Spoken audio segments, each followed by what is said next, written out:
Are we live now?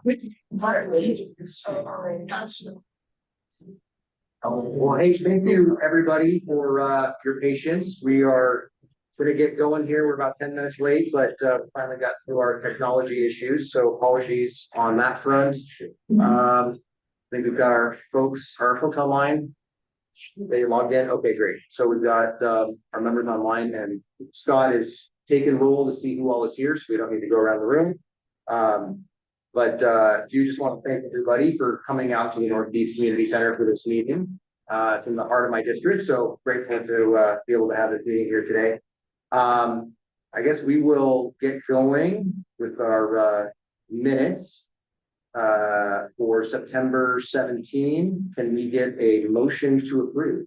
Move to approve the September 17th, 2025 permit. Second. Motion and a second. Is there any discussion? Hearing none. All in favor, say aye. Aye. Any opposed? All right, those are approved. Okay, well, we are going to jump into the workshop, and Scott may have a few instructions for folks, but I will turn it over to him to help lead that. Thank you, Michael. We're going to go through based on the county's process of using the environmental impact statement approach. We're going to talk about where we are on that, how that affects how the county is looking at growth, and in the first rush of what are the candidate parcels, so to speak, based on the eligibility criteria. We will be continuing to coordinate, excuse me, with these cities through this group, and we're hoping that we can stimulate a good discussion today on what these growth areas are going to look like and how they can go forward. We have had, and we've set out to you, we've had quite a lot of correspondence from private sector, and we're welcoming their contributions. The chair can, if you raise your hand, the chair will call on you and recognize you as you go through the process. So with that in mind, Rona, click on the screen, please. And just a reminder too that in the public comment portion, those be top topics that are not on this agenda. So if you do have comments that are related to these items, please do speak up. So where we are briefly, the ultimate one is completed. We have briefed our planning commission and our board on that, and that, as you see later, is the infill version. Alternative 2 is sort of what we're talking about today. That will be in front of our planning commission tomorrow morning, and we will be briefing our board of county commissioners on Monday the 15th, with the idea that the board will provide guidance that we will then pass on to our EIS team to start doing the study of what parcels are going to qualify. The three alternatives are pretty straightforward at this point. The no action alternative, which simply put is if the county, and remember, what the analysis we're doing is for the county unincorporated and rural areas only. In this case, UGA is related only to the urban parts of that. But the idea is what happens if we make no changes to the development rate or provide additional land for growth? Can we accommodate the growth that's being forecast? The second is a more mathematical exercise. How do you have to tighten and increase your zoning and intensity standards to accommodate that growth without any changes to your boundary? And the third is the hybrid, in a sense of reflecting the legislature's mandates on providing for middle housing and growth, but also reflecting the historic market trends, which for suburban Spokane County over a 20-year period are like 4.5 units an acre, single family detached housing. Respecting that market dynamic, what does that do for additional land being necessary in an urban growth area? Again, alternative one is the increasing density generally with existing zoning categories. So for the county, and remember, this is primarily for residential work at this point. LDR, MDR, and HDR, low density residential, medium, and high. And then the breakdown of how that works in some of our mixed use areas. And so that's the first analysis is simply changing the parameters of what those zone classifications look like. Sorry, I can meet all Dylan's panelists. Okay. Thank you. Good. There we go. And then the second part that all of us are dealing with is the legislature's mandate to not just provide for affordable housing in a very simple statement, which was in our past. Now it is very specifically being broken out by income bands based on the area median income. And so this chart shows only the county's share of that, but it amounts to 17,000 of the urban side, but also 6,000 in the rural side, which does not include anything under 50% AMI for essentially the very practical reason that even though these numbers are challenging for urban areas, they're even more challenging for rural areas for lack of transit, lack of services, no accessibility. This is a very, very hard thing for counties. Cities, in some ways, cities do this almost by nature because a lot of city service or a lot of the services are in our core cities, and transit is in our core cities. A lot of the things that you need to support housing at low income you can do in the dense urban environment. It is very, very difficult to try to put this into a suburban model, which is what the county's urban growth areas are. So this is a big struggle, both for the county and we know that the cities are struggling with it as well. So in the density assumptions for alt one, instead of that 4.5 units an acre for LDR, we're calculating it at 6. And these are assumed densities. The regulated density for LDR in the county goes up to 8 units an acre and 10 with the use of duplexes or some design standards. This would presume a regulatory limit of about 12 to 14, but the practical side is it'll come out about 6. And then we've also bumped up the MDR and HDR recommendations. What you can't see behind the screen is persons per household. And for our purposes, so far we're using 2.5 in the residential categories, 2 in the mixed use, and 1.5 in the multifamily, ones that would be in the commercial areas. There is some data that shows that household sizes are shrinking. And so there may be a change in this as we get into the EIS and the factors as well. We use this as generally accepted numbers moving forward. Excuse me. What does that mean then for some of our key areas? This is the North Metro study area. Right in that center circle is kind of the division Y between Newport Highway and 395 Division Street. Moving up into the Mead area over on the right side of the screen, 5 Mile Prairie over on the left side of the screen. And under the no action alternative, there's a deficit of capacity, of about 63 or 6,400 units. If we increase those density limits, we can find about a 4,000 projected gross surplus. So again, the math works in these situations. The question that is before the county board specifically, but also the steering committee, because it affects also the cities, is that increased density the quality of life and development that the market wants and the people want when they move to Spokane County? We're at Glenrose, the southeast part of the city of Spokane, roughly 57th Avenue on one side, Glenrose on the north-south on the left or east side. There's not a lot of room in here, but there is some capacity deficit under current rules, and if we change those regs, we can probably find maybe 1,000 new units. And then on the West Plains, not surprisingly, because it's not as well developed, there's capacity that exists now with existing projects that have been platted and ready to go. And if you change those densities, you can generate maybe up to 4,800 This is an area that we're gonna talk about in more detail a little bit later in all two, because one of the things in all two is changing the zoning in a new way. And you hinted at that with this group before. And then lastly, for today's purposes, the Valley UGA, which is scattered among a number of the polygons on either side of the city of the Valley. Currently at a deficit of 3,200, and with density increases can probably come up with a surplus of almost 2,000. This is a slide, and I realize it's very hard to read. We highlighted three of the UGA polygons. Two of them are hidden under the zoom bar at the moment.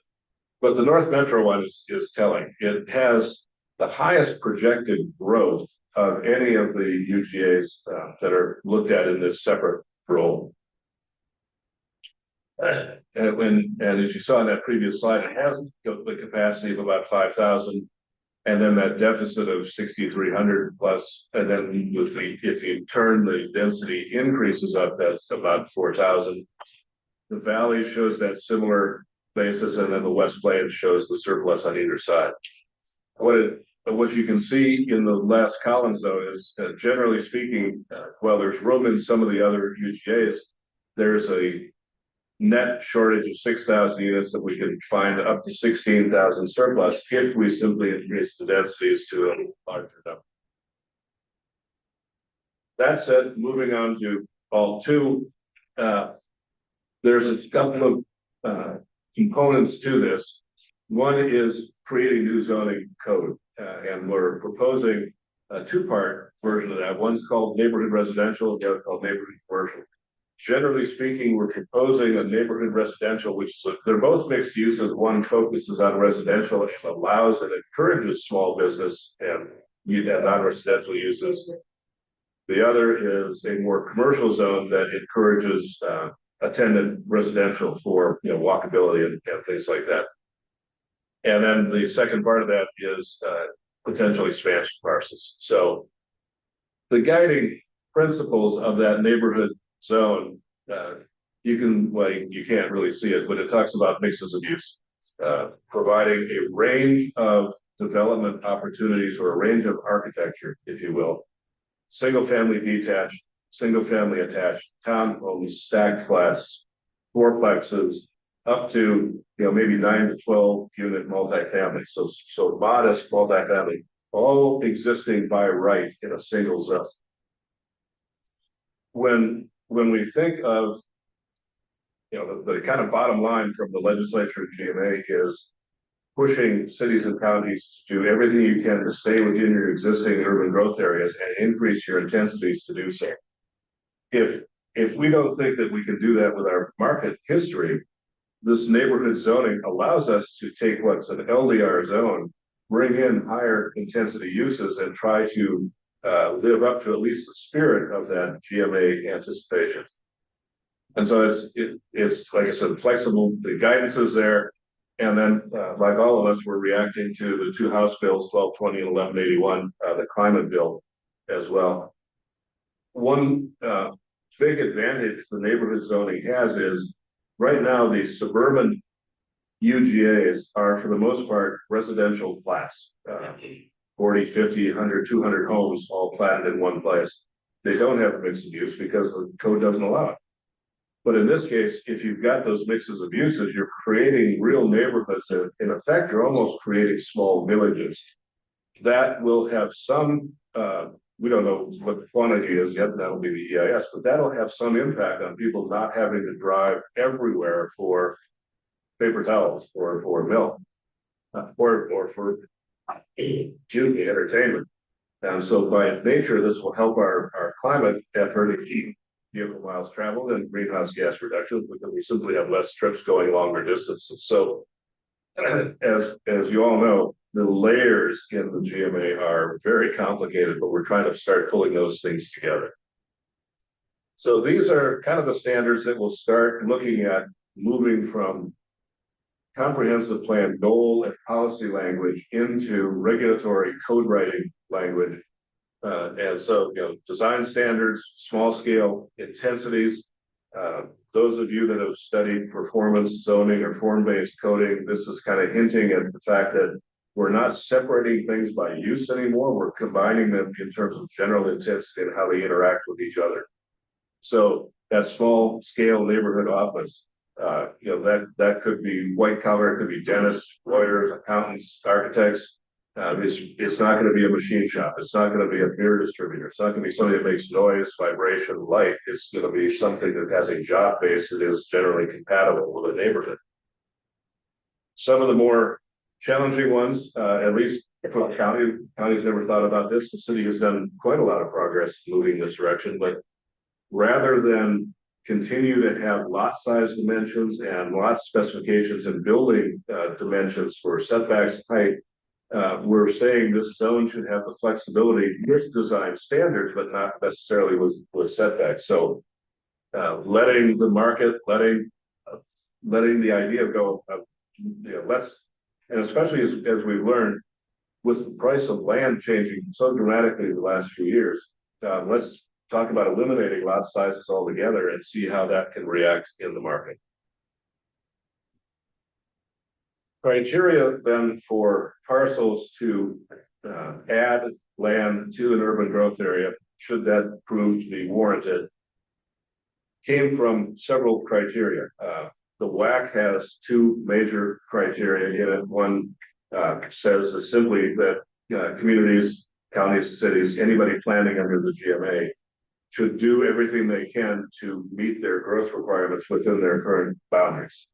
The second part says, if that is not feasible or desirable by the community, then you should look at your urban growth area expansion. So the WAC provides the choice for us to look at this. To do that, we wanted to then have criteria to base these on something qualitative or quantitative rather than simply by choice or patterns. And one thing that you may note from the beginning, one of the first things you normally look at is water and sewer.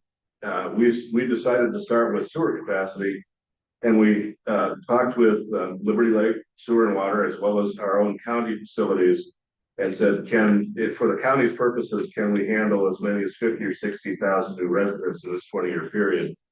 And the county facilities have that capacity. So rather than say how close is a polygon to an actually existing sewer interceptor, we started by saying, okay, let's take sewer up there. We have system capacity to do that. As you get into it more and more detail, then it'll be back to, well, how close are you to an interceptor? What's the length of that pipe? How's that going to factor in the capital facilities portion of this?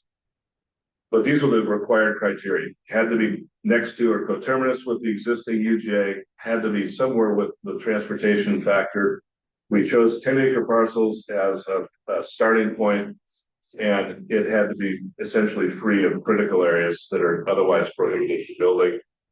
Then the second group, the urban reserve zone, which predecessors anticipated the county growing on the edges in 2001 when the first plan was done. And then can we add transit stop? Can we border an area that's already showing development interest? And then the last criterion was simply development interest. There's very little point in going through all of this brain damage only to find a piece of land that is not ready to be developed if the property owner is not ready to move forward. And so that becomes the final benchmark. So what does that look like? In the North Metro, the green, red, and yellow parcels all represent which number of criteria are met by that group of parcels. So right in the lower center of the slide is 5 Mile Prairie. North is off Indian Trail Road. There's large parcels that are north of the city of Spokane. There are smaller parcels within the 5 Mile Prairie area, and then there are some other parcels further north off of 395, but adjacent to the UGA. On the West Plains, there are some tentative parcels north of Highway 2 in between the city of Spokane and the city of Airway Heights. A large number of parcels on the edge of the southwest edge of the existing West Plains urban growth area. And they show up in the analysis as parcels of meeting these criteria. But the practical part is that's not an area for residential growth. It doesn't show directly on there, but that's right off the end of the main runway at Spokane International. So it's, those are areas for growth that are going to be business oriented. And then there's some other parcels that are attached to the UGA that could be those candidates. This also shows in the sort of fuchsia or lilac color potential UGA swaps requested by the city of Airway Heights, in this case, the city of Medical Lake. And at the bottom of the screen, a loop 10-acre swap from the city of Cheney. We're proposing those that go into the overall UGA calculation as sort of unique attributes for growth. None of them meet the technical version of you must have a UGA and draw that UGA only to accommodate your 20-year growth. If you can accommodate it somewhere else, you shouldn't have a UGA. In this case, Medical Lake has grown very slowly and lost population over the last 20 years. We want to give Mayor Cooper and her team a chance to really rebuild and revitalize Medical Lake. And their existing UGA is on the north side, adjacent to the Fairchild runways, which is again not exactly a desirable place to build residential. And so we're swapping that over on their east side along the highway, which provides a secondary advantage of if that is in an urban growth area, it can be provided with sewer and water. And then Medical Lake can have its own legislative initiative to try to provide sewer for water protection around Silver Lake and other things. That for those of you that remember in the 23 fire, one of the real challenges out here was there's no fire flow. There was no water protection out there to fight these fires. Scott, one quick question. You indicated that you have done these types of alternative studies based on capacity for sewer. Where does the capacity to supply water come in? That's a bigger challenge. And it'll come through the EIS concurrency process. We thought it was too nebulous to go to the water providers now and say, can you provide some range of 50 to 500 homes? What we know from comp plan amendments that come through the county in the last 4 years is there are a number of water districts that are challenged for growth. You know better than I, that.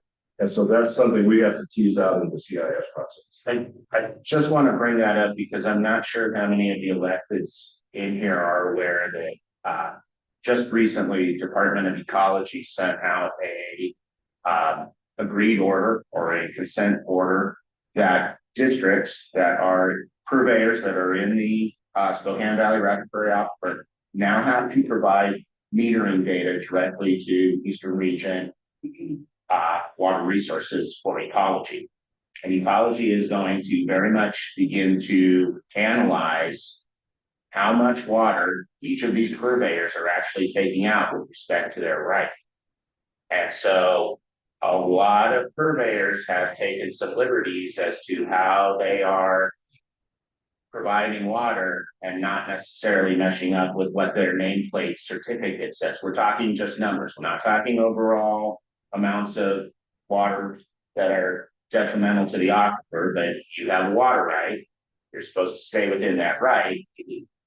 This has come to a great surprise to a number of purveyors, but there is going to be a reason why ecology is doing this. One is for data, for seepage models, things like that, to study groundwater surface water interactions in the river.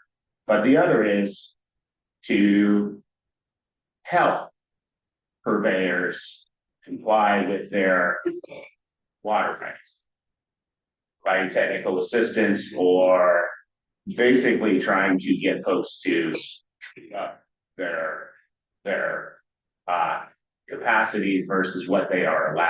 And so I would say that going through this, water may end up, particularly in some of these marginal areas, water is going to be a lot more of a concern, not necessarily from the availability of water in the ground, but from the availability of getting water rights and that are, because it's a disclosed basin, getting water rights available to us or to these other purveyors that are not municipalities and do not have excess capacity with their water rights. So I'm hoping that as the comp plan or as the consolidated aquifer, the consolidated water system plan gets done and trued up and revised, that they will mesh and need some at some point to begin to provide a complete picture as opposed to the EIS going through and making a bunch of assumptions and then having all this data come in and show a vastly different picture. Speaking to that in one case, the county is working with the city and the joint aquifer board to update the CWSP now. It's going through an administrative update that will have done fairly certain in 26 with the idea that as some of this comes together, that'll provoke the more technical update of deep down water, is it paper water, is it wet water, can you move it here, can you move it there? So that we're very aware. Thank you. The other part of that equation is that Kootenai County has completed their adjudication process, and so they now have adjudicated water rights.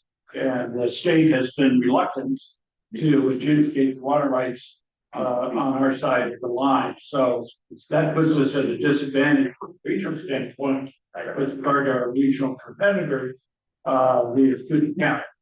And so you just keep that in mind as we try and plot out our growth for the next 20 years.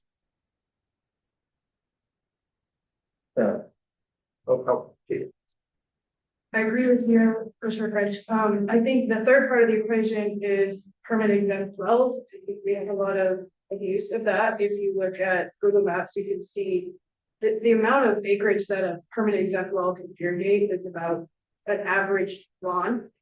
And we have folks with 10-acre lawns that are on permanent exempt wells. So I think hopefully ecology is also doing something in fairness about those folks drawing down our water table as well as we do part of this. But I agree, the adjudication issue, big deal. The letter of Mayor Freeman that was sent out, did it mention this as a precursor to adjudication? It's my understanding is, and for other reasons I've had conversations with ecology, it's not a precursor to adjudication. The nasty word that comes along with this is a precursor to curtailment, which is, hey, you're taking over your certificate water, and we've given you 4 or 5 options to come up with a different way to meet that. But now you have to give us your monthly metering data, and you cannot be going over your quantity or your production rate on that. So there are some things out there. A lot of districts have taken the time in the past to consolidate their entire water portfolio. So districts that were proactive doing that, they might be okay because their certificates apply to their entire district. And sometimes you use one well more than another well, things like that. But for districts that have not done that, or for districts that are experiencing significant amounts of growth that maybe only have 1 or 2 rights, this curtailment thing could be an issue. Adjudication is probably, on the professional side, I would love to see adjudication. I could retire. I never have to worry about anything. But I don't think it's realistic in even a 20-year horizon. Ecology has 2 other big adjudication processes that they have to go through. However, adjudication doesn't have to start with ecology. You can go to the court as a purveyor and sue for adjudication. That's what happened in Yakima. That's Aquabella. You don't have to be, if you're a purveyor that gets strapped and you can't go back to the bucket and get more rights, you can go in and petition and say, this basin isn't adjudicated. We don't have any idea how much water is being used. We need to figure it out. So it doesn't have to start, as Commissioner French was saying, in response to something that Idaho is doing. And professionally, Idaho is doing that very well. I have done a number of parcels, jobs up there where you get 60 homes on 5-acre lots, and each 5-acre lot gets a well. So you're putting in 60 wells, right, that you Go to the next place and put in 60 wells, go to the next place, put in 60 wells. Everybody's got their own strong grant.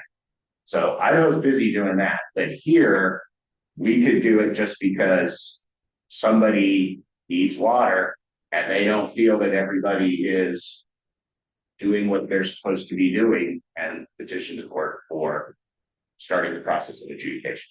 So it doesn't have to originate in college. Moving on in terms of areas, here's kind of the valley UGA as it's scattered around. And again, so the reference is the green areas show the most compatibility with the criteria that were selected. They are representative of a starting point, a study area. So you can see there's a large set of parcels just north of the river, north of Liberty Lake. Another group of parcels north of Trent, kind of just a little bit west of Barker Road. A group that wants to move up north Argonne Road toward Bigelow Gulch, the upper slide. And then some scattered parcels that kind of fill in some of the previous subdivisions that have been along the southern part of the city of the valley. On the kind of the far right of that, just to the left of the legend box, is the Salties Flats area. And so that's got a number of parcels that are attached to the UGA or attached to the city of the valley. And so that's a study area that's looked at along with that. So the issue that we'll be dealing with today is your thoughts on these parcels, but that will then translate to our planning commission and the county board on Monday to say, where in this do we really want to look? Is it just that parcel? Is this group of parcels? That's the direction that we're headed for here in the next week or so. And then along, getting back to the Moran Prairie or Moran Glenrose area, several along here. Mostly, as you can see, along Glenrose and Glenrose up to Carnahan, east of the city of Spokane. Interesting, and not necessarily trivia, but when we talk about sewer capacity, for example, that northern group of green parcels and those that are surrounding that would be served by county sewer interceptors running to the treatment plant. Everything south of that would likely be connected into the city of Spokane system. So there's that dynamic as well. And then you can see again some of the red infill parcels along the southern part, south of about 63rd. And then this also shows a group of parcels west of State Route or Highway 195. That's roughly right at Hatch Road. And those group of parcels south of the city of Spokane in that area. So to wrap this part of it up, this is a little more detail of what the other cities have requested. You can see a little more function here. Airway Heights, their existing UGA is on their north side. It's hard to get to. It's also attached to the county ORV park, which again we will not be in the UGA in the future. So we've got some swapping capabilities to do that. This is an area that is west of their basic area. It's an area that is allowed for growth under the Air Force JLUS contracts or zoning agreements.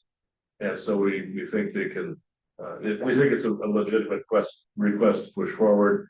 The red parcel to the east of that is the part of a longtime family farm, roughly between the Pillar Rock project in the city of Spokane and touching Airway Heights on the side. That is affected by JLUS contours on the southern part of it, but it also provides transportation opportunity to link another east-west system that Airway Heights finds desirable. Cheney, their land capacity study shows that they can accommodate their expected growth in the next 20 years, but they have a unique opportunity to build a co-housing project on a 10-acre parcel of land. And so we're proposing, in this case, we will de-designate about 108 acres of UGA land on the southeast part of Cheney that is in channeled scablands. No idea why it was put into UGA to begin with. It was never buildable in any meaningful fashion. And in a sense, swap that for a single 10-acre parcel on the highway north. Scott, can you get back to that? So Yes. so that's county, you talked about taking the ORV park out of the UGA boundary. Where does that show here on this map, or how does that get reflected in this process? It's not explicitly shown on the map. The process at this point is looking at where does UGA land, where is it warranted by growth itself? The second layer on this is where is, in Airway Heights or Beneca Lake, they can't demonstrate that they really need that 10 or 12 acres for growth, but can they swap away some of the UGA lands? Both Airway Heights, in either one of those examples, can take advantage of the ORV park and swap that acreage. And we will write that as a separate parallel in the study. And so with Deer Park, and this is another anomaly to the process. It shows an extensive request, but except for the very small 40-acre combination of 3 parcels in the very lower part of that lilac area, all of that land is being acquired for water rights. Now, the city of Deer Park owns the parcel to the upper right. The other ones to the left and west are in ag. Now, the city has acquired the water rights from those parcels. They will be used for ag in the foreseeable future. And so we just, by water law, the Family Farm Act and water law suggests or says that if you're going to transfer a water right from an ag area into a municipality to a domestic right, the ag area, those lands must be included in an urban growth area. I don't understand the logic behind it, but what that'll be in Deer Park is it'll be a couple hundred acres in an urban growth area that'll have a 0 assignment of residential, so they can continue their ag use.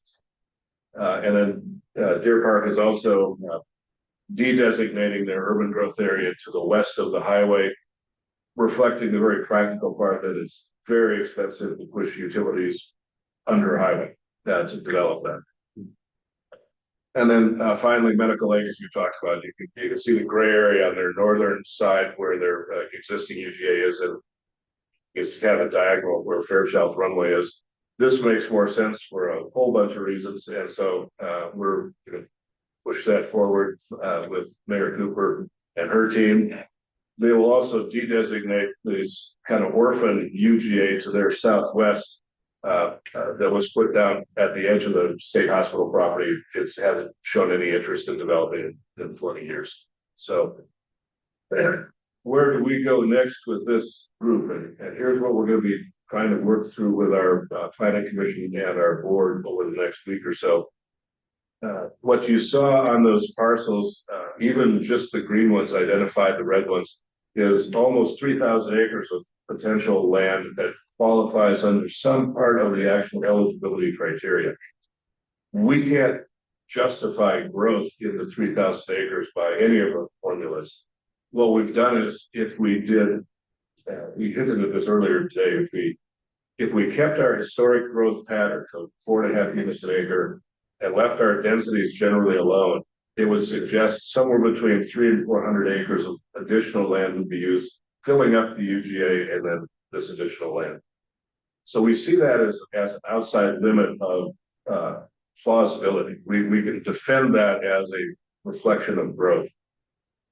GMA so still wants us to work on increasing densities before you expand the UGA. So even though that 300 or 400 acres is a number out there, as we move into some part of higher density, excuse me, that's bound to shrink a little bit, or could shrink a little bit.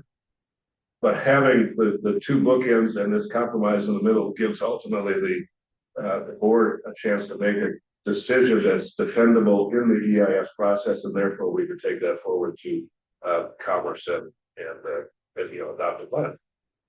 So how did we get there? Kind of lays this out in putting those parcels. We did, in narrowing it, we did the additional criteria besides the ones you saw, closer to amenities, some part of quality of life. How does that narrow down some of these parcels? Those are somewhat subjective criteria, and that's what we'll be looking today from comments from all of you, as well as our planning commission and ultimately our board will weigh in on how they want to do that. Where are we going? The last time we talked in September, we had anticipated a December 1st DEIS release publication. That didn't happen chiefly because we were making some, and this was we, the royal we, both the city, the county, and to some degree, maybe even the city of Valley. We were anticipating that SRTC would help play a role in some of our transportation modeling. It's what they do. They came back though and said they didn't have the capacity to do that for the entire group. So we had to scramble a little bit to put that scope of work into our consulting team's portfolio. That took some time. So now we're after this group of meetings, we provide this direction to the EIS team that transportation modeling will start immediately. That leaves us to roughly a first week in February date to publish our draft EIS. And as many of you know, that draft document will be the first round of here's what we've done to analyze these parcels under these criteria for concurrency, capital facilities for water. And there'll be a chance for a public comment, 45 to 60-day public comment period, in which case we would then take that back and reformulate that for a final EIS later on in probably the second or third quarter. So let me stop there. And the second part of our agenda will go on is part of this, but we're interested in the comments from the steering committee on where we stand so far. Thank you. On the UGA ideas, I like the idea of doing the land swaps. I don't quite understand that concept in Deer Park. So I'm wondering if maybe we could get a presentation from Commerce on why some of these things are necessary. Make it make sense. The other part though, I really feel like if we don't need it, we shouldn't take something out of urban reserve until we need to. We do that in our 5-year review. So I think we should try upzoning first, and if it doesn't work, then check in. And then, oh, sorry, my third thing. Do we know if there is easy water and sewer service in the land swap scenarios? Is that going to be a big? Well, the qualifier of easy is hard to define. Well, I mean, hugely expensive, no existing service extending and any pump stations, things like that. Answering that question is what will come out of the EAS. Okay. Yeah. Yes, you can run water and sewer to here, but it will cost 5 times what it would if you were here. Okay. So that will be quantified in the EIS process. Thank you. Other steering committee members, comments, questions? Well, so I want to expand on some of the context of what we're doing here. This all presupposes that everything is going to happen within Spokane County, and that's not a reality. If you haven't seen the growth going on in Post Falls, Spokane County, you haven't traveled to the east on I-90. Recently discovered that on an annual basis, Spokane County is losing capital L almost $1 billion of economic activity a year in Spokane County. So when we talk about what does our future look like, if we don't make some adjustments so we can bring some of that development back into Spokane County, we would be the bedroom community of Cooney County. Don't think in terms of a vacuum. Think in terms of what we are doing as a larger region that includes Cooney County. The other part of it is that if you look at the trend analysis for growth for the last 25 years, ever since we adopted the first comp plan back in 2001, growth in the city of Spokane as a percentage of total growth for the county has diminished. We've gone from almost 47% population for the city of Spokane down to 41 today. And the decrease has accelerated over the last 3 years. So by 2032, it'll be 35%. And so what that tells me is that increased density, and just for that sake, the market is rejected. And so if it is rejecting that, then what do we need to be doing so that we can be able to develop communities that are livable communities?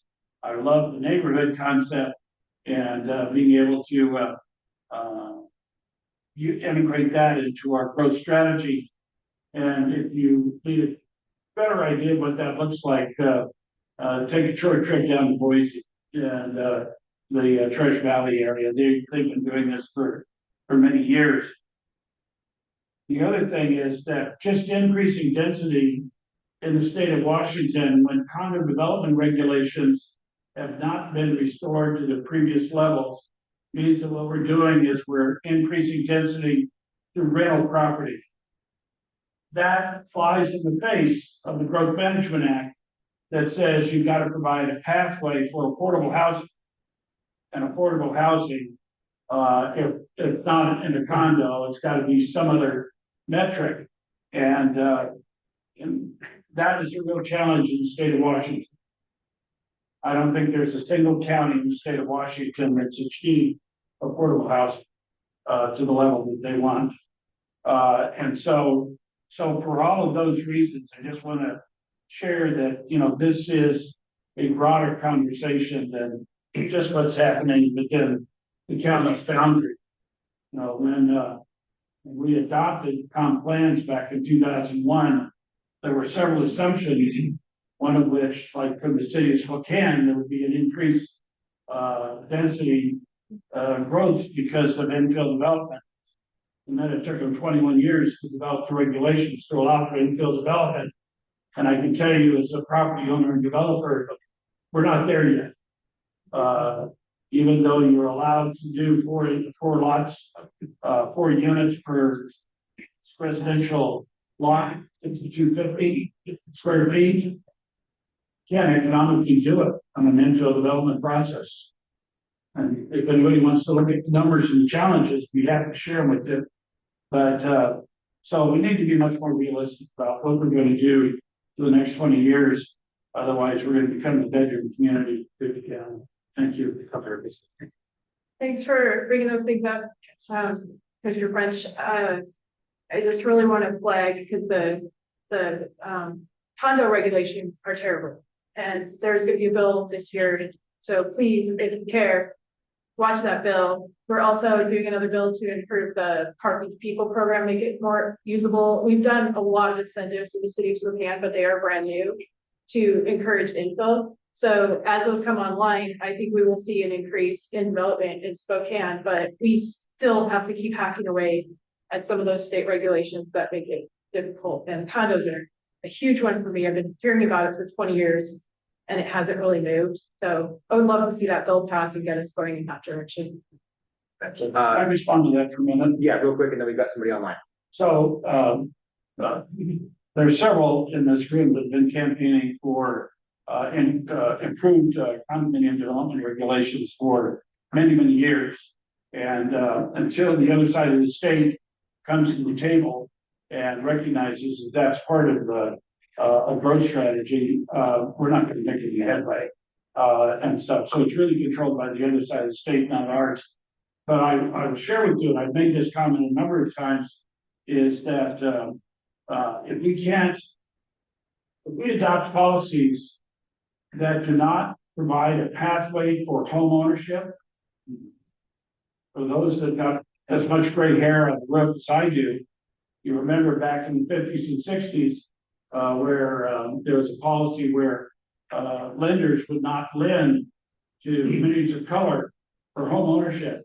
And it's called redlining. And redlining can happen either by policy, as it was in the 50s and 60s, or by bad land use policies today. And we do not want to be in a position where we do not have a pathway especially for communities of color, for home ownership. And when you look at the 2000, 2010, 2020 census data, home ownership for communities of color has diminished every 10 years. Every 10 years, it's diminished in the state of Washington. We can't sustain that. That's not equitable. That's not right. So throw that on the table as well. Thank you. And just a reminder too, if there's a comment, hand up and I'll call on you. Can we go to Larry on? Yeah. Larry. Yeah, good morning, everyone. I just had a couple quick questions. As the last few weeks, I've wrote out a bunch of different questions that I think I'm going to have Heather bring up in the PTAC. But I mean, for Austin Airway Heights, I mean, when we start looking at the air insulation compatibility or the compatible use zones and the JLIS stuff, and then our water issues with water concurrency ordinance that we had to implement out here and whatnot. We're capped at height requirements, and we have a lot of other issues. And I just want to make sure that, these are being thought of whenever we're talking about, adding additional housing requirements or, populations and whatnot to our area. So, I mean, there's other areas within the county that do not have the height restrictions that we have and others. And I just wanted to address that and make sure it's being considered. Thank you. Larry, this is Scott.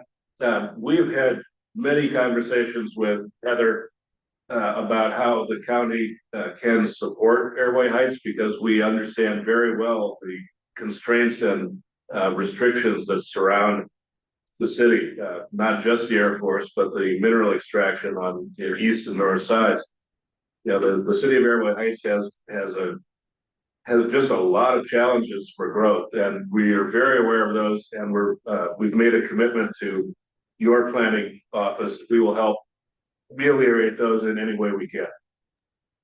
Well, I appreciate it, Scott. And yeah, there's more stuff that we're going to be bringing up. I mean, each time we have a meeting or, every type of change that we're trying to adopt a new alternative, there comes up with new complications for our city. So we appreciate all the help, guys. You anything? Jim. Jim Frank, Greenstone. There's been a kind of a regulatory consensus developed that density, if we're going to provide housing for lower income bands, the only way we can do that is through higher density, and the only way you get higher density is building apartments. So that whole idea that that's the answer to our housing needs and our communities is a completely failed policy. The first part of it is that there's not an understanding that as the mass and scale of buildings gets larger, they cost a lot more to construct. So single family houses and small duplexes, triplexes, and apartments are building residential building. But once you go over 4 units, you're building under the uniform building code, and much more restrictive. Units have to be sprinkled, the projects have to go through stormwater review, plans have to be developed by civil engineers and architects. Our own experience is that it costs us, we build a lot of apartments and we build a lot of single family homes. We're building single family homes for Habitat, Airway Heights, for about $150 a square foot. We're able to deliver a small single family detached house for around $200,000. When you build an apartment, you're at $300 a square foot. And it's costing much, much more to build apartments. The subsidized apartments from Commerce are costing $500,000 a unit for units that are smaller than 1,000 square feet. So there's that fundamental misunderstanding that, gee, if we want to meet the needs of and to do is increase density, but that's not an answer, because it doubles the cost of providing housing.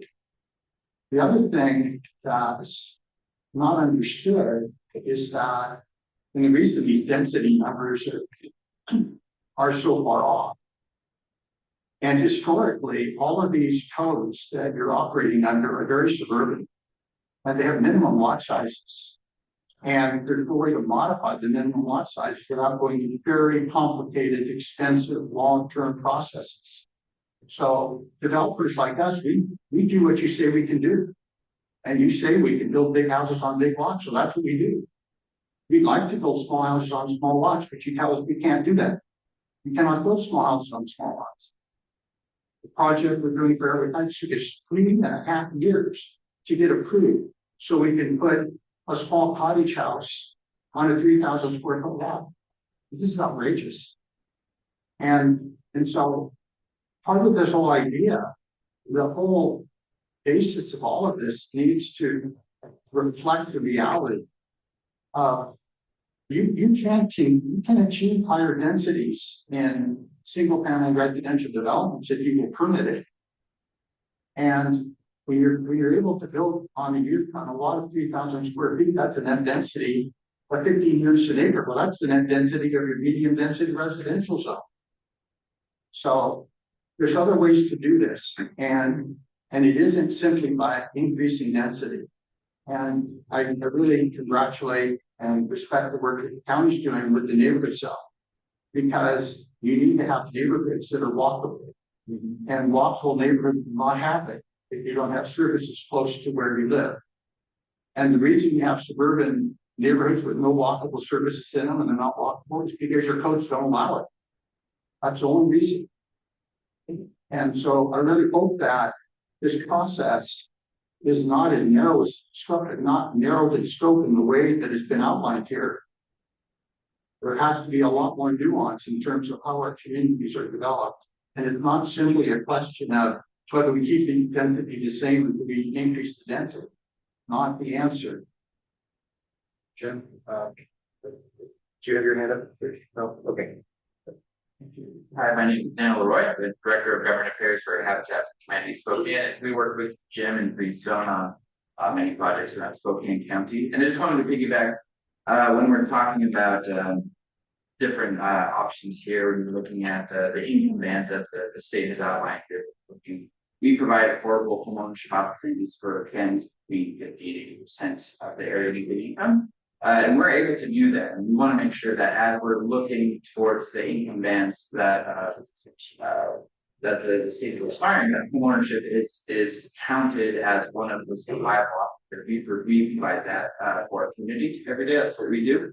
And as Jim was saying, we need to work with jurisdictions to make that actually accomplishable, and that's done by making changes of allowing small houses and small lots, allowing sort of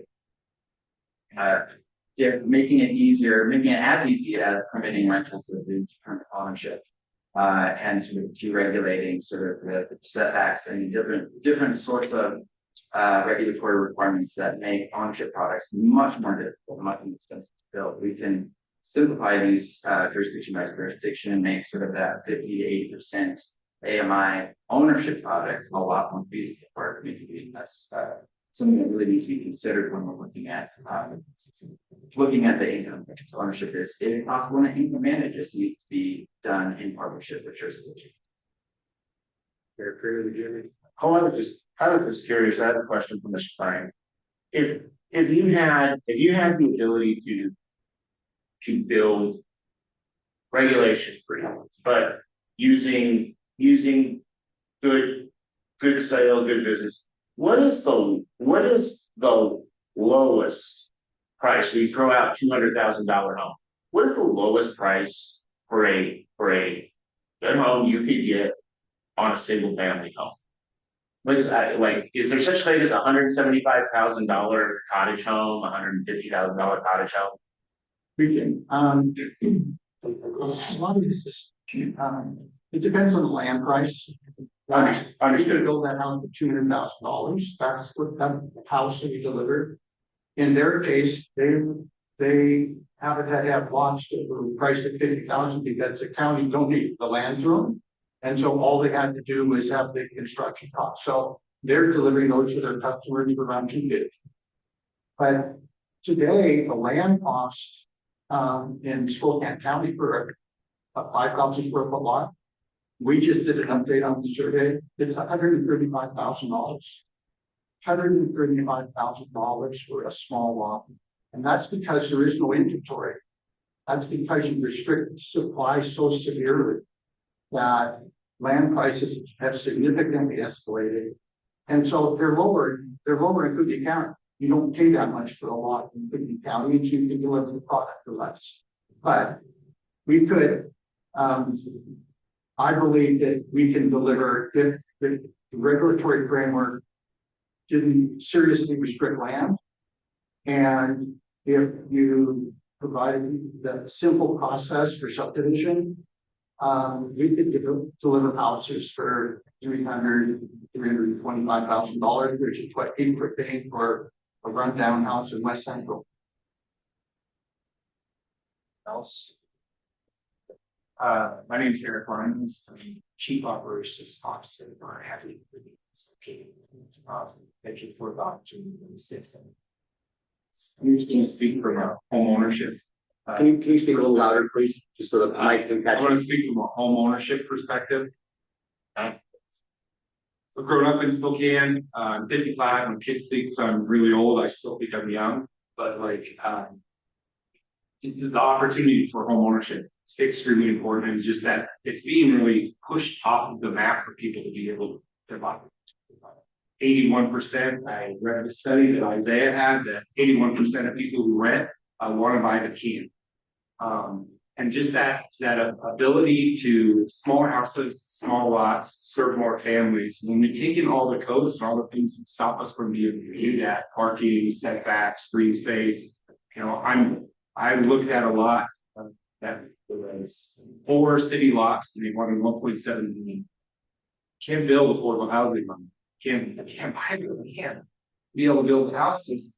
Or you need to comment with this is what people want to live. I think there's a majority of people that live in Spokane want ownership. They do want the opportunities to own their own house. It's where I've created the most wealth as a person that lives here. And I look at my children, I guarantee that pretty much everybody in this room has somebody in their family or somebody that they know that wants to buy the key. This is a huge problem.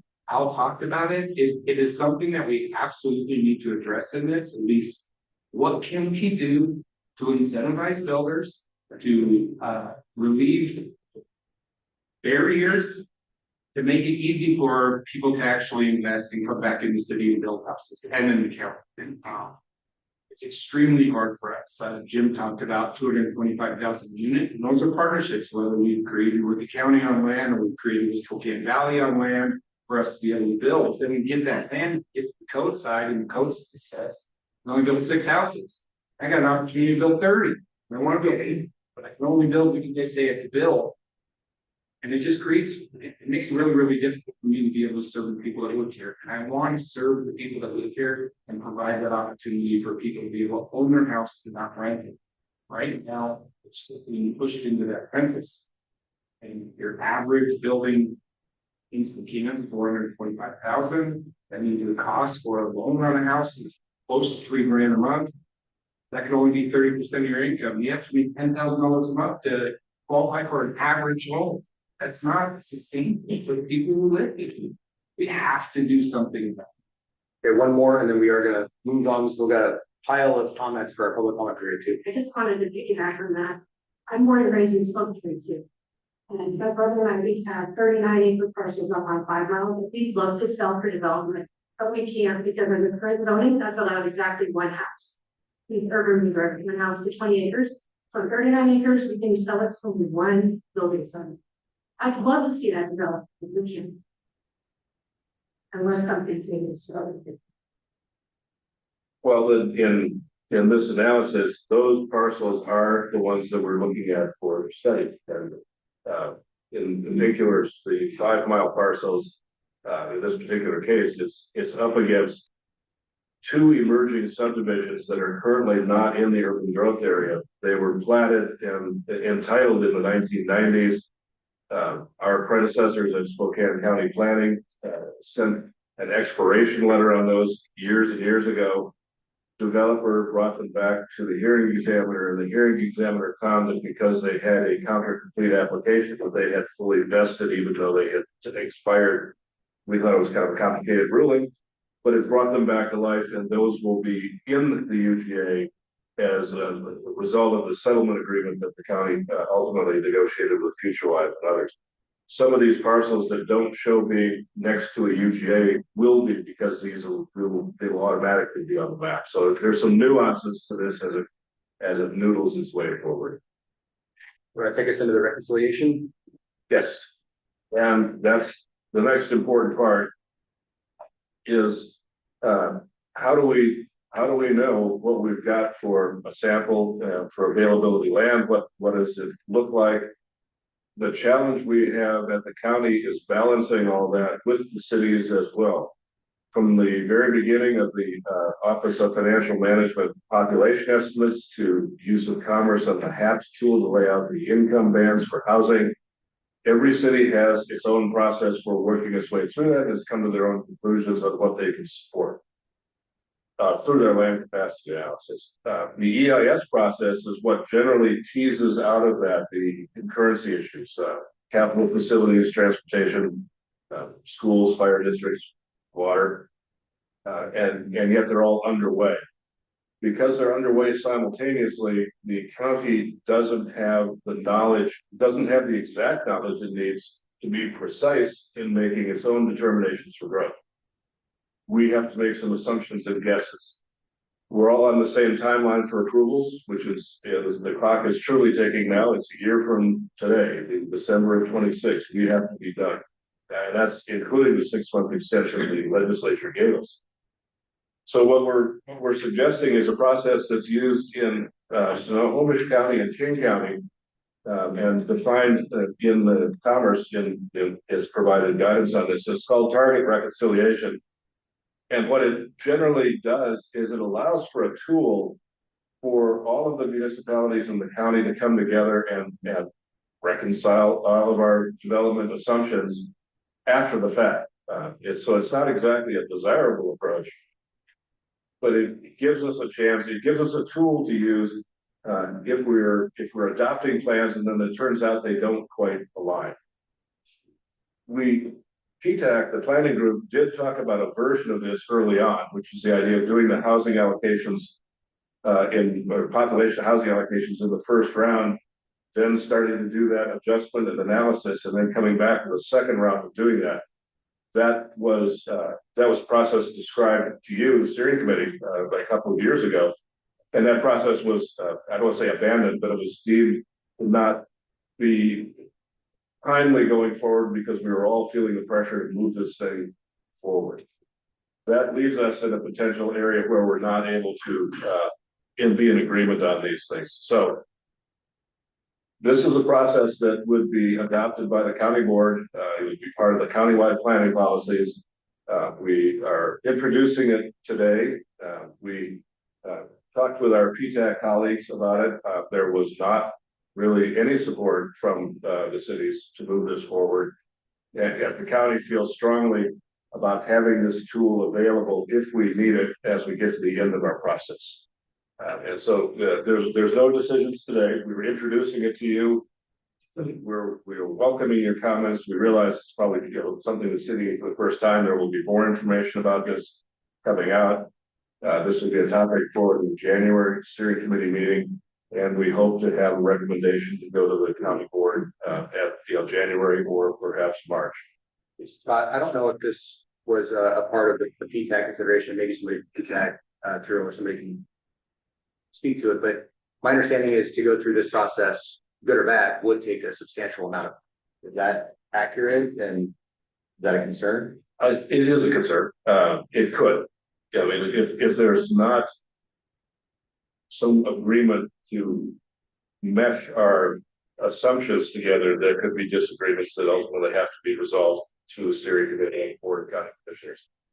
On the other hand, if we are close and have the general understanding and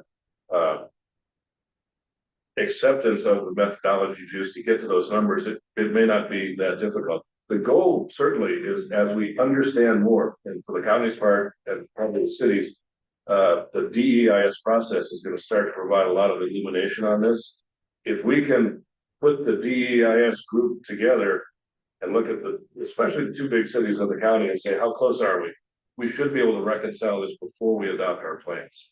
Because it's much easier to fix something between the DEIS and a final EIS than it is to adopt the plan and then go, we misallocated growth in some cases. Is there anybody from PTAC who wants to share your perspective on this real quick before we take further comment? No, okay.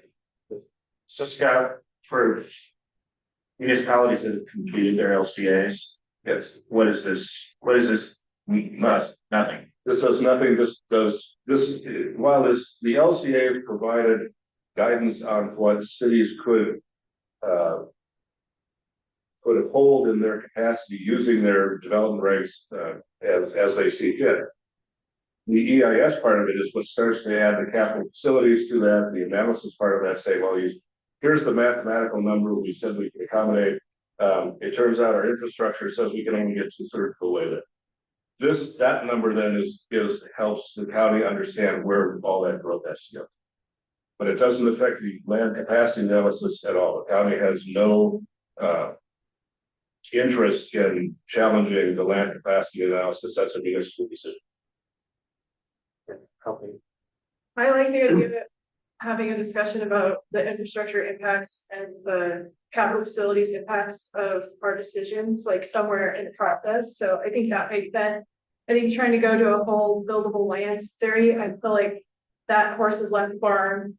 And but I think in the future, it might be something we want to look into in 5 years when we do our check-in, maybe, and go to Commerce and see if that's something we can do, or if we have to do legislation to make that happen.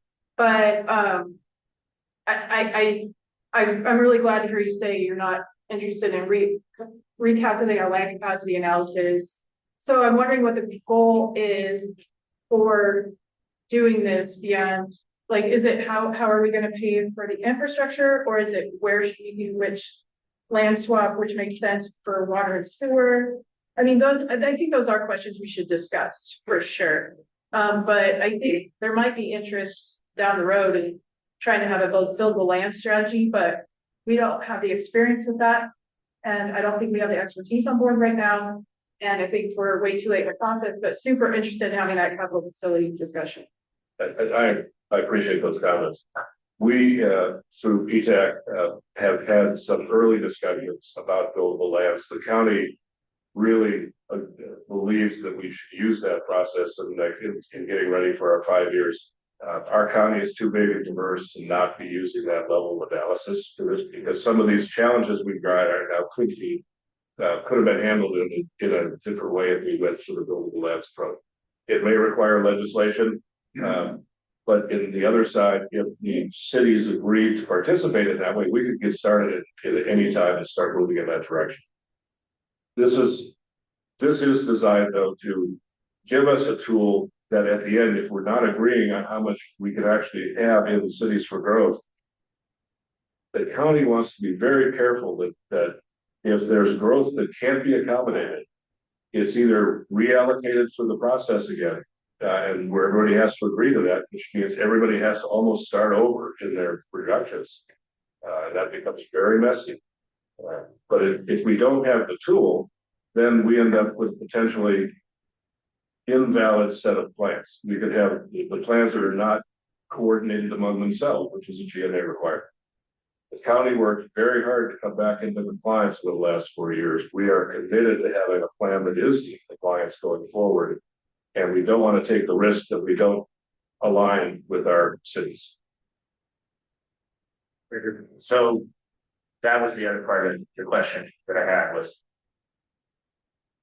jurisdictions that have completed their land capacity analysis and done their working on their comp plan amendments, done their comp plan amendments, now move into the second part, which is changing the zoning regulations or looking at those to accommodate their allocations, figure out how they're going to get that in there. But that all has to be done by 27. We change a bunch of allocations at the end of this process.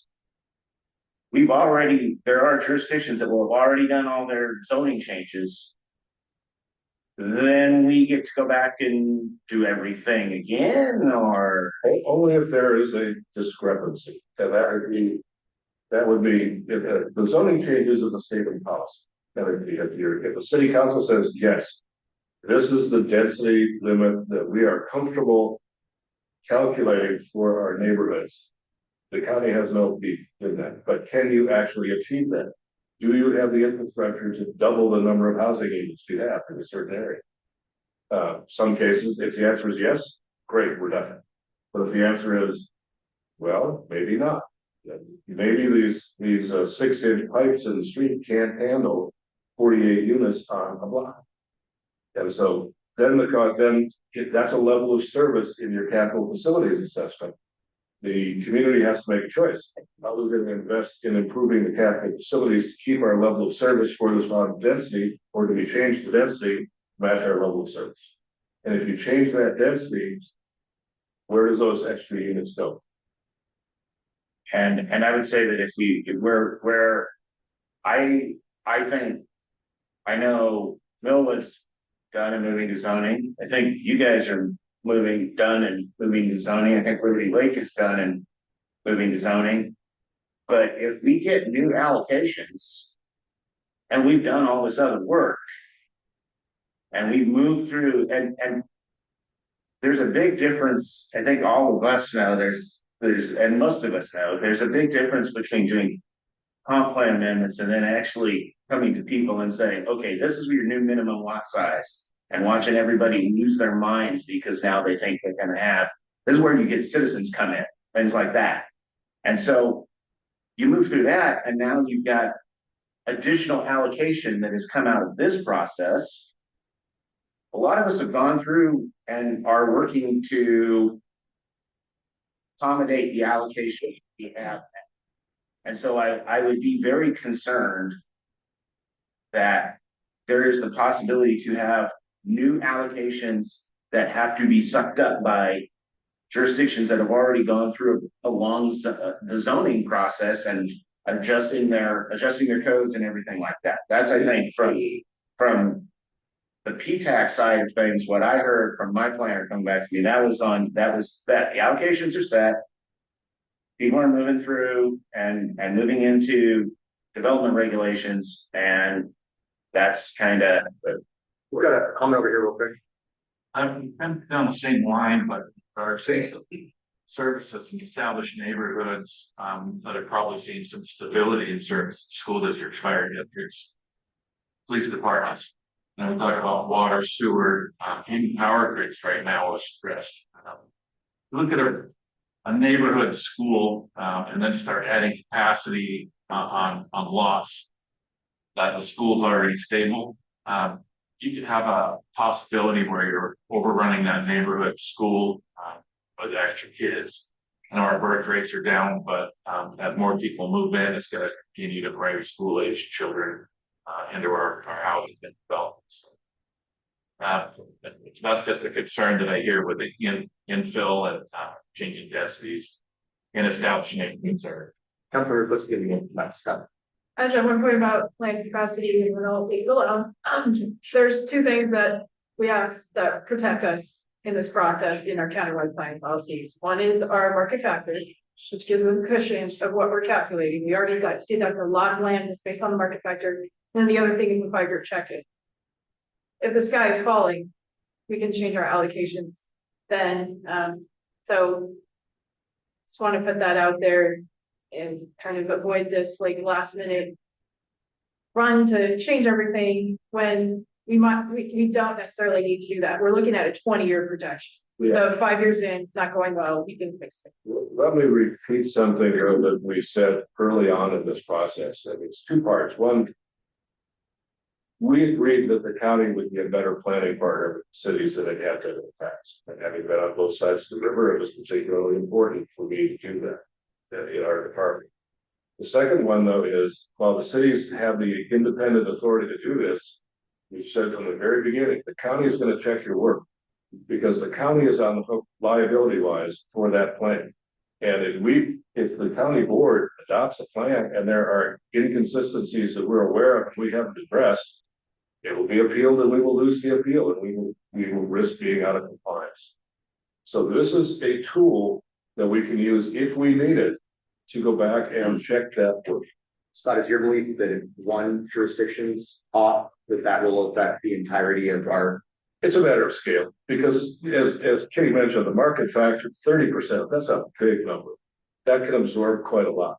So there's a lot of room in here to accommodate without having to say 200 units difference. It's more like, is it 4,000, is it 8,000? There's some order of magnitude that we can't accommodate. Commissioner Frank?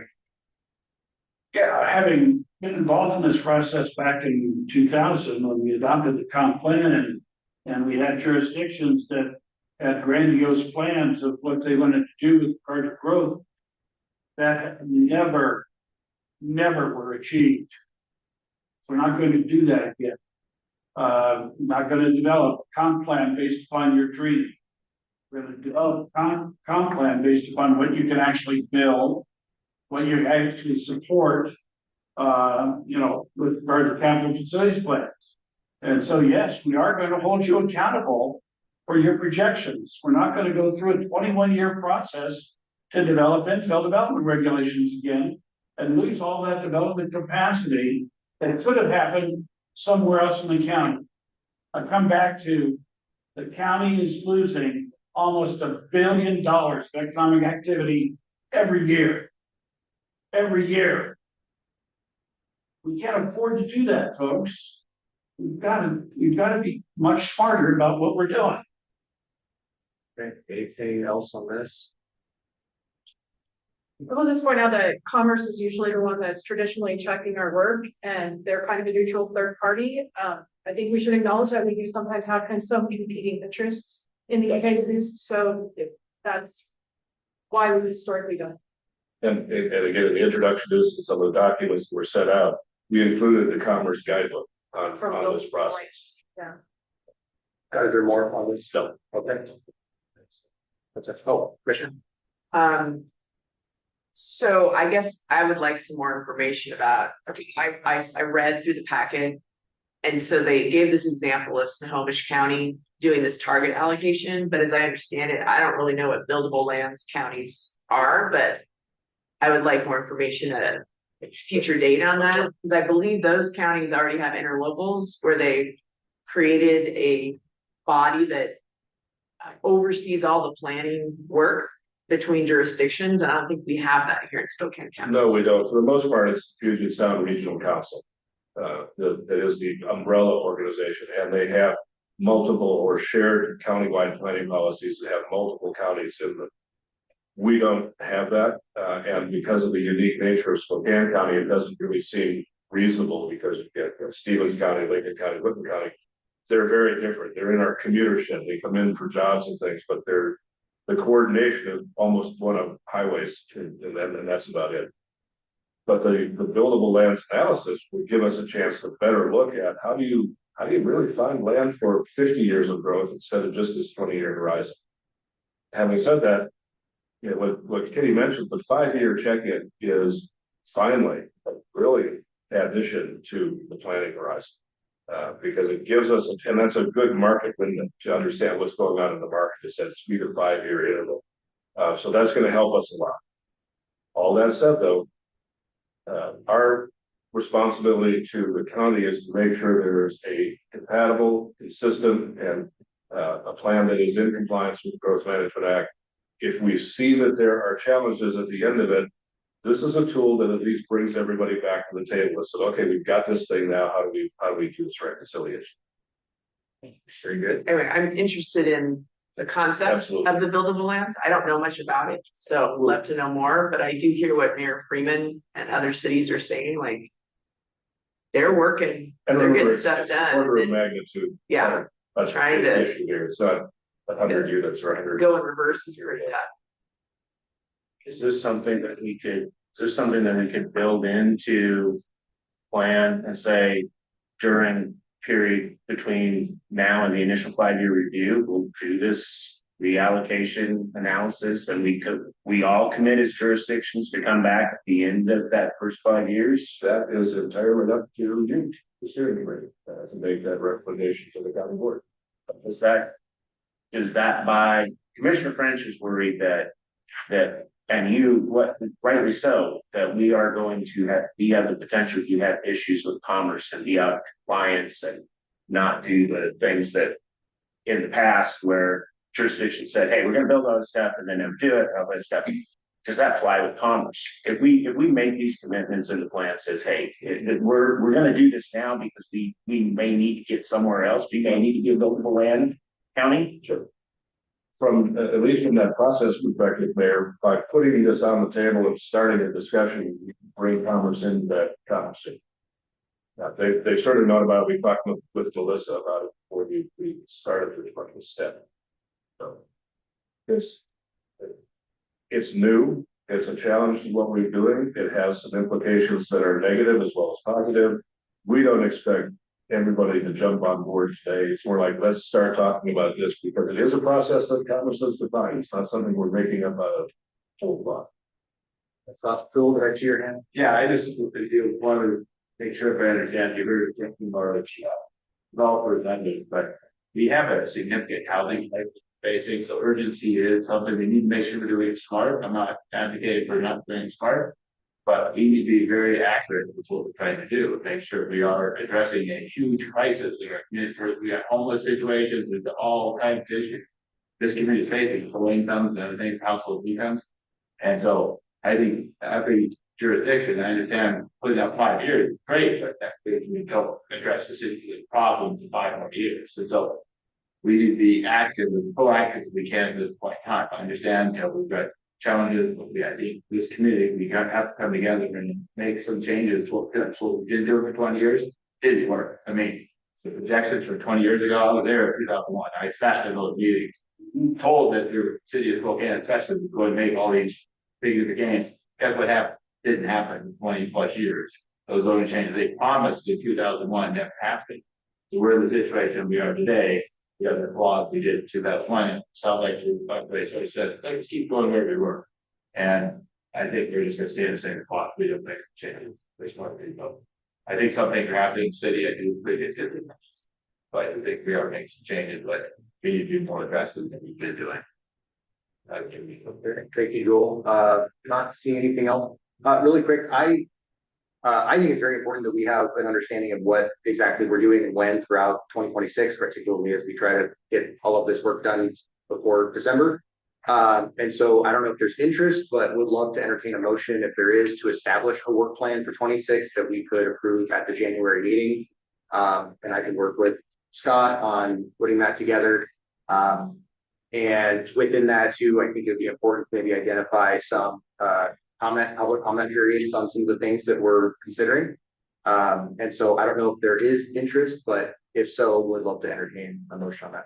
I'll make a motion to create a work plan for 2026 that has benchmarks and public participation opportunities. Okay.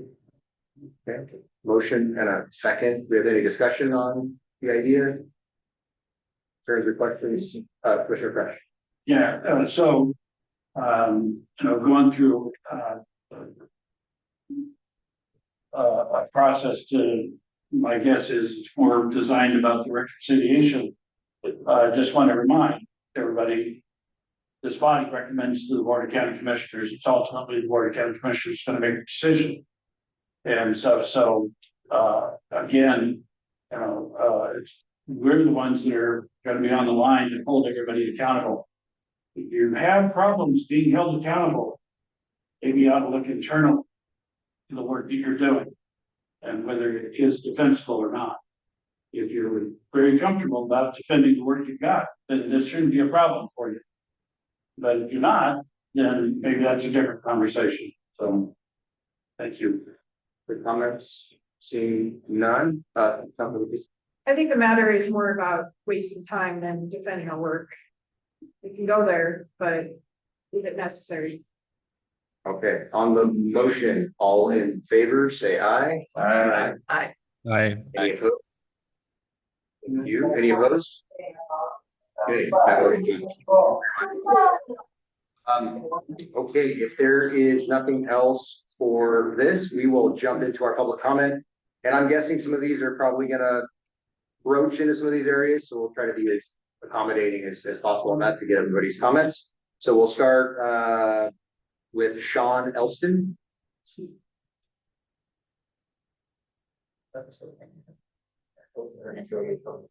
Yeah, what's the best way to do this? Should we hand on the microphone? Can you just pass the mic? No, it's the owl. Oh, you're right. Okay. Well, if you just speak up wherever you want to be, that would be just and we can try to just be as expeditious as possible. That'd be great. We don't obviously have a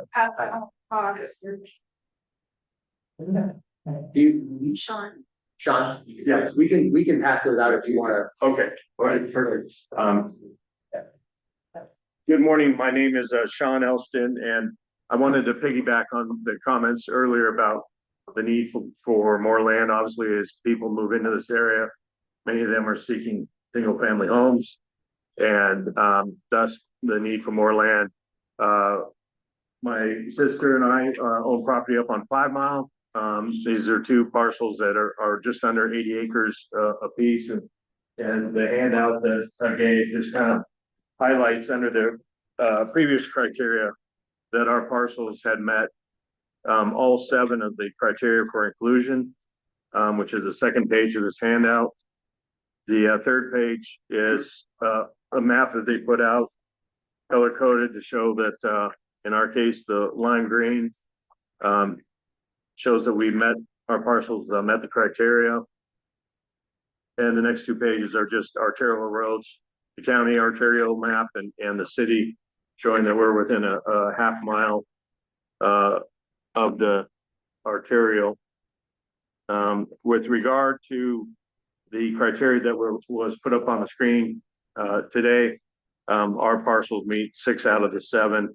I don't know about the half mile of an existing bus stop for our properties, so that may not be something that's applicable to properties, but we would definitely like to see our properties included, and ask for your consideration and recommendation to have those brought within the UGA.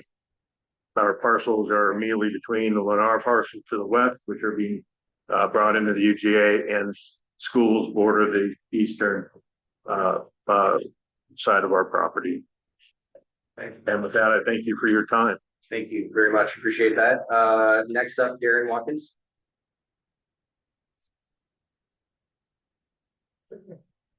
Hello, I'm here on behalf of the Spokane Housing Coalition, group of 14 providers and nonprofits that are working on housing issues.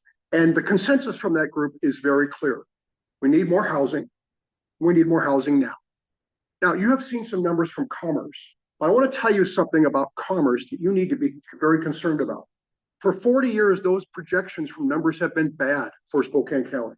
And it's not just us saying that. It's literally the studies we cited in this report you should have in your packet, Truth About Housing in Spokane County. And one of the reasons why that is because they're using statewide models for Spokane County. And we are a very different animal. As a result, they have missed those projections in some years by as much as 50%. That's the testimony of Patrick Jones from Eastern Washington University for the legislature. So what we have done is we put together 5 other different models that this board can use for determining our housing needs. And those models include things such as the Commerce study that was done on housing per family. That study pointed to Spokane County as being one of the worst state of 2 counties of the worst state in the entire country for providing housing per family. The other additions we used are some of the more modern ones we've looked at. Housing per jobs. We know it takes a job to buy a house.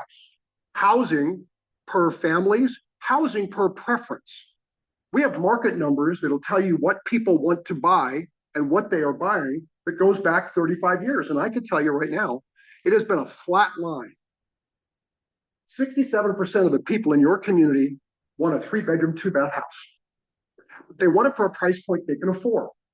So when you contrast that need with what people are making, what you really need are 2 subsets of houses, 350 and 265. How do we get to that price point? Well, this committee has looked and made a number of recommendations to this board. We'd like for you to look at those, including small lots, things like that. But I want to make something else clear about the marketplace right now. How many people here own a house? Congratulations. In the last 5 years, you've seen your own family's wealth go up $265,000. Anybody rent? I'm sorry, but your average value for your family dropped from $20,000 to $12,000. We are literally in a case of the haves and the have-nots. And the problem we have now is we have what we've called housing misery. We have seen a dramatic fall in the people even wanting to buy housing. They're just, especially people of color. We had a 70% rate of actively searching for housing. It's dropped down into the teens. It's not good. In fact, our study with a number of others that have substantiated that shows that 47% of the people in Spokane County want to leave Spokane County, and the number one issue is housing affordability. Number one issue. The problem is, whether you realize it or not, you are in the middle of a war, and you are losing. Kootenai County does not have the same building restrictions that we do in Spokane County. As a result, and if you look inside, by the way, this is more like a compilation of all the reports that we use to create this. We have two experts from Boise, Idaho that have looked at that number, and they're the ones that came up with $950 million a year going across the border in lost economic impact, taxes, and structure. The problem we have with that is, remember that number, 950. Do you know why your house prices went up so fast? Do you know why they went up so fast in 5 years? It wasn't the house. It was the dirt under your property. Now, we have buildable lots priced at, because they're not just one lot is one for one house. We have lots that we sell, and we have tracked those prices. 7 years ago, the median price lot in Spokane County was about $60,000, $70,000, and you could build multiple houses on it. Today, that number is around 200,000. And why? Easy. Supply and demand. Just 7 years ago, we had 950, remember that number? Lots for sale per month. Today, we're down to about 90. We've seen a 90% reduction in available stock. There's just not enough land to build on, hands down. Where are they building? Kootenai County. We've seen, and now think about this a moment, just from a market perspective. The median home price in Spokane County right now is about $425,000. And please use our data. We collect the data. Zillow cherry picks from our data, but it's 3 months old. So using Zillow data is not a good way of making government policy. But the problem is it's $415,000 for a brand new average priced home in Post Falls right now. Do you know what Post Falls wants to do? By our methods, we need 70 to 120,000 homes in the next till by project 2044. Darren, if you can, yeah. Right? And so real quick, here's why you're losing the war. People are moving across. Post Falls and Coeur d'Alene just announced they want to be the largest city in Spokane. We say 120,000 homes. They want to build that in the next 3 years. We're losing the war. And 950, as I leave you with this, we're working with Department of Transportation.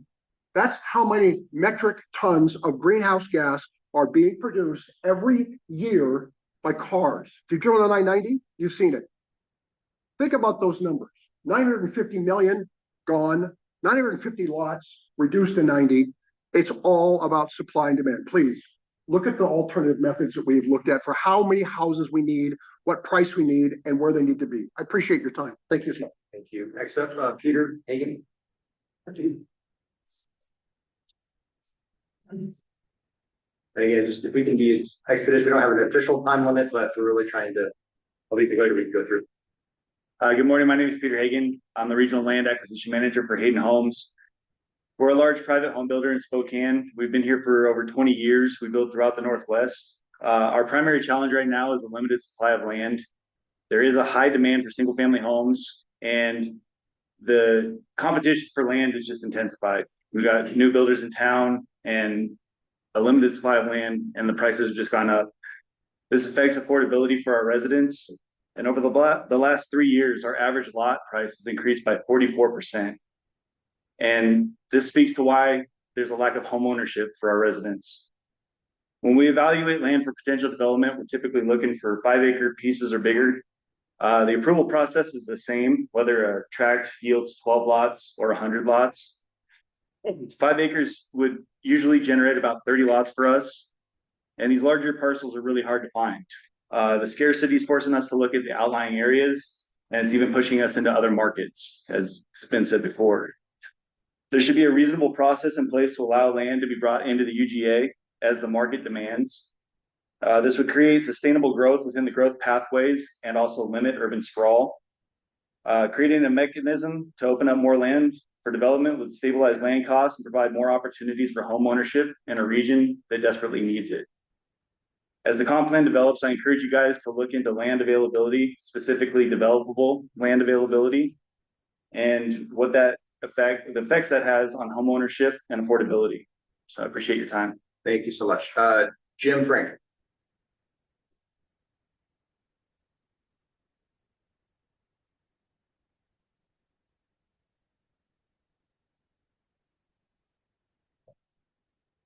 Thank you for that opportunity to speak.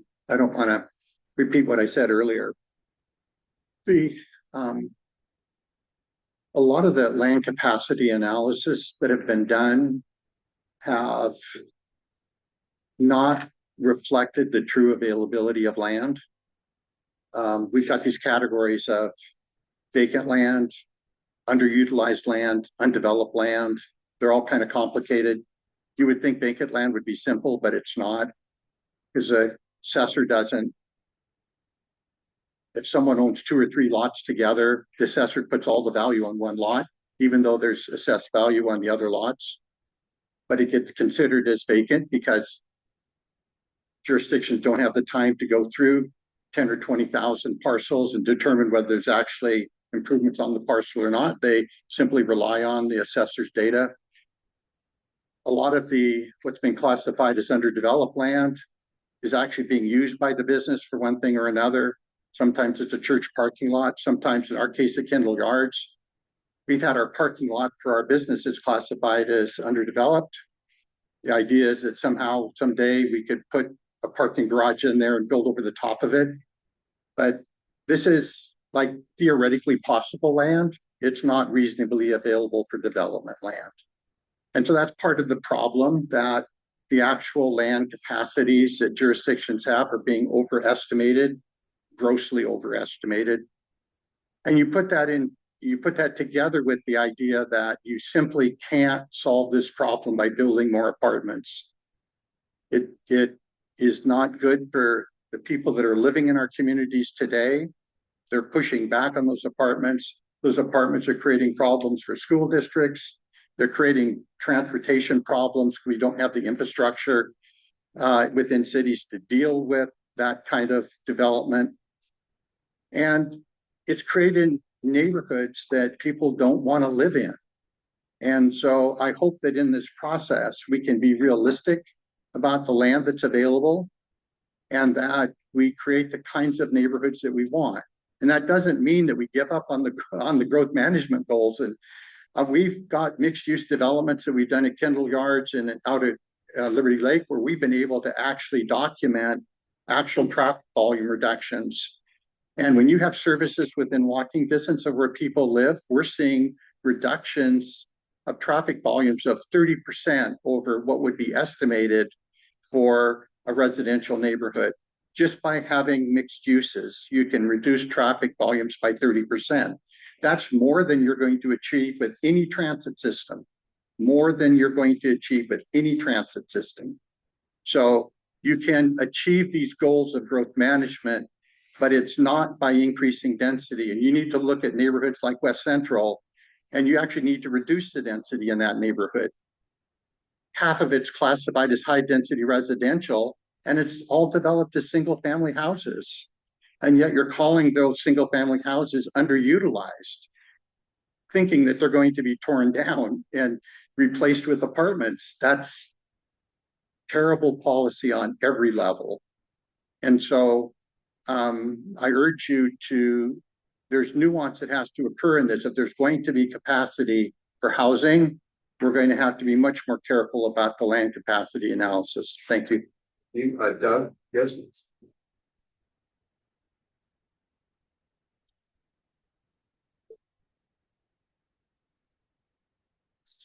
Great, thank you for giving me this opportunity. I will be brief because a lot that I was going to say has already been said. But I'm Doug Yost with Coles Company, and I want to reiterate about the neighborhood zoning that we talked about. It's really important that we get zoning in place that allows parcels, especially larger parcels, to build and develop what we like to call work, live, and play. We have to have the ability to have office, retail, residential housing in a form that we can provide that's affordable. There are financing instruments out there that could help fund some more affordable housing if the zoning would allow smaller lot sizes or no lot sizes at all. It would be crucial to develop these tracts and create actually mini city concepts on some of these larger parcels. So I just wanted to reiterate those pieces. Please consider that an opportunity when it comes to zoning and any UGA land that was brought in to have that kind of mixed use zoning that we could facilitate some of this extra development. Thank you. Eric, Will.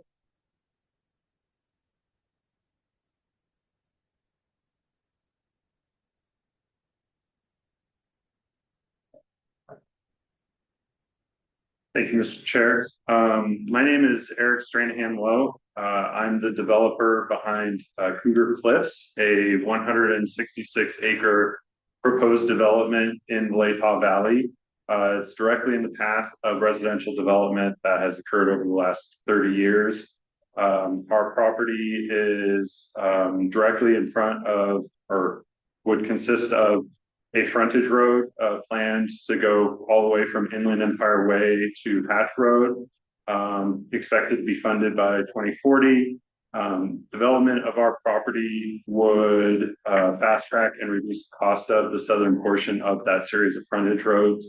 We're hoping to develop a true neighborhood center for Latah Valley that will substantially reduce vehicle miles traveled for the entire valley.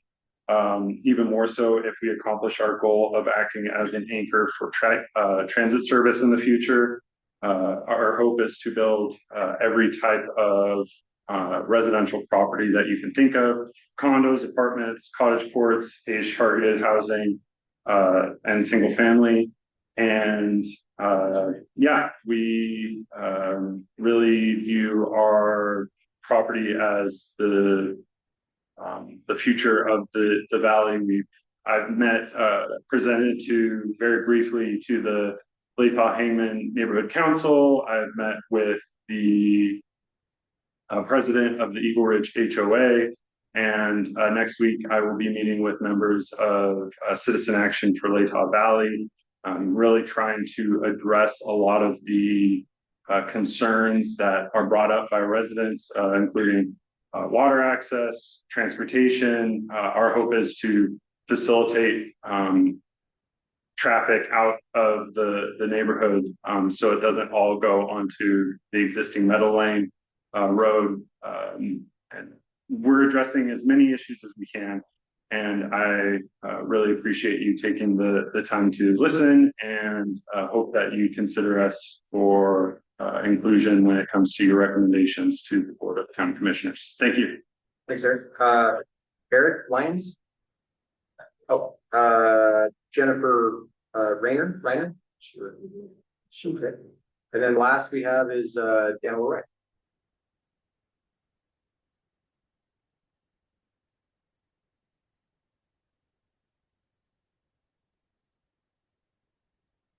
Good morning, Mr. Chair. I'll keep my remarks brief, but I just wanted to sort of reinforce the urgency that we see, but from as an affordable housing provider from our operational perspective.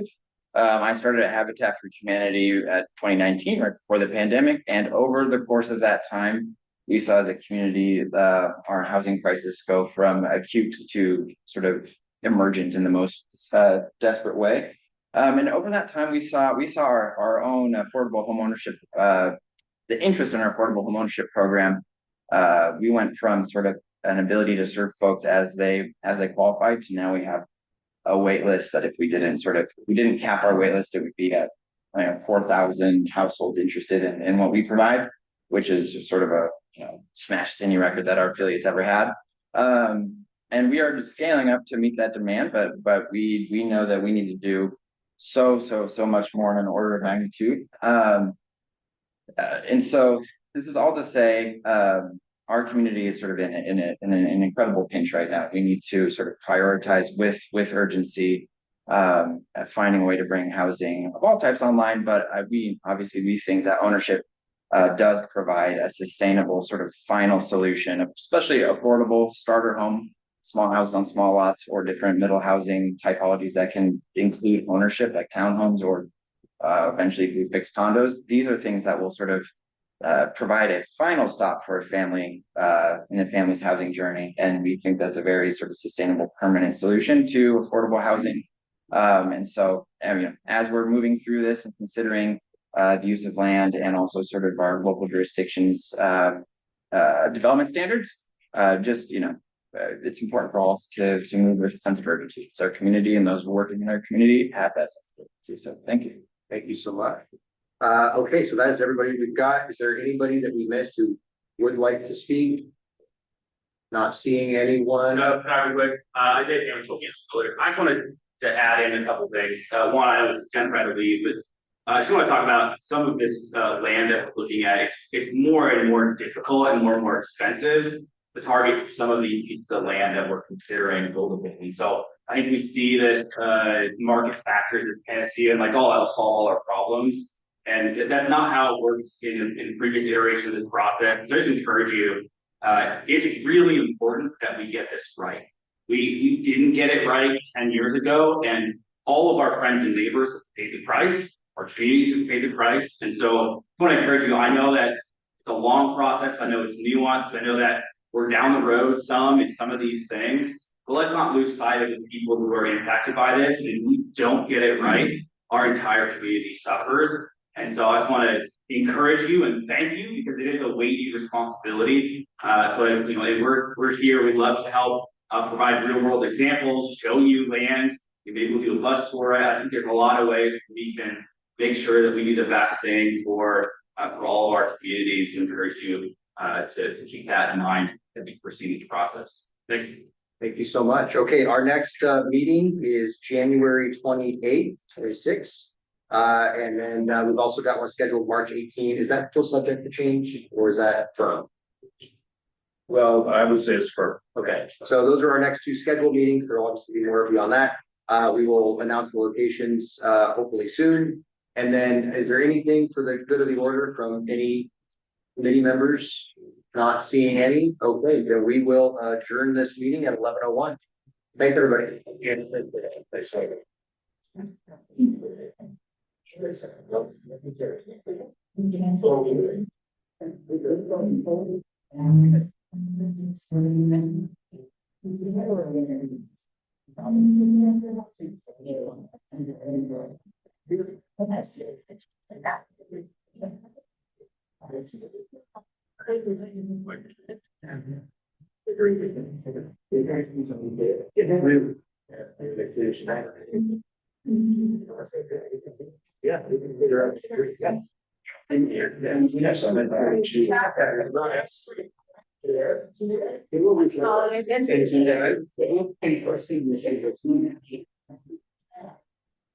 Yeah.